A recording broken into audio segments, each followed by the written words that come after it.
I'm working on a piece and I want to show you some decorative plugs I'm using. You could use these for screw plugs, you could use them for a lot of things. In this case they are simulating a drawboard mortise and tenon, which I sometimes do. This piece is not priced for that, it isn't designed for that, but I still like that look and I think it's in keeping with the other pieces I built. So you have these square chamfered plugs. You can see the piece already has a coat of stain on it. It's going to get a second coat because it needs to be darker to match the other pieces, and these are raw wood but they are in grain, and of course they'll stain darker and probably be darker with one coat, and they'll stand out, and of course they're proud of the surface. So I do sometimes chisel them in place, but you can nick the area and cut yourself and all sorts of things. So I think this method is maybe even better, but sometimes I do them in place, especially if it's a draw bore. I might do it in place. It just depends. If the piece is unfinished, I might do it in place. There's any number of reasons I might do it. In this case, I had them primarily done, but I do come back and nick them a little bit to give them a hand look. I'll show you a mortise already done. Here's two mortises. They were chiseled out. I use a template. Lay it on there, mark it with the marking knife in the template. That gets me my top and bottom of the mortise and marks the sides, and then I just use the chisel and let the chisel dictate the size. You know, you can take your chisel and you can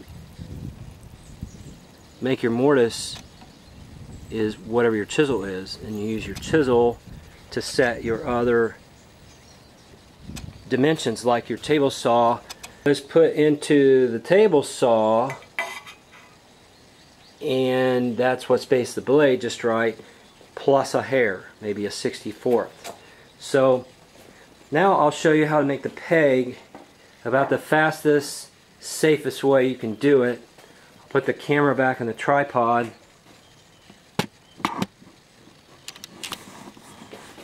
And make it focus. And which it's not focusing. Anyhow, I'll show you the piece. Square stock. Put it in the miter box. Has a length mark already on it. Put it in the miter box and you cut it. But before I do that, I put it off the end, use a block plane, make the chamfers, flip it,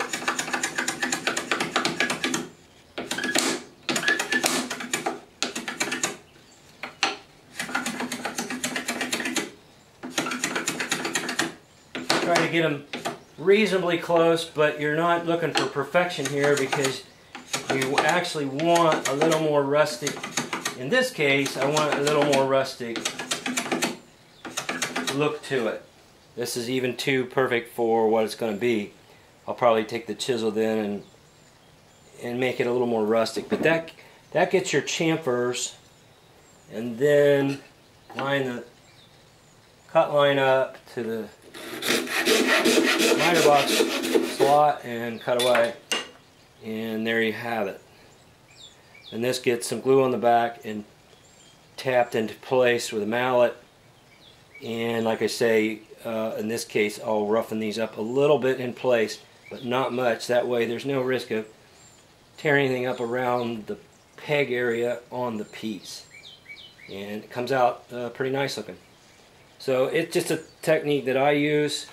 It might give you some ideas on things you want to do. Thanks for watching.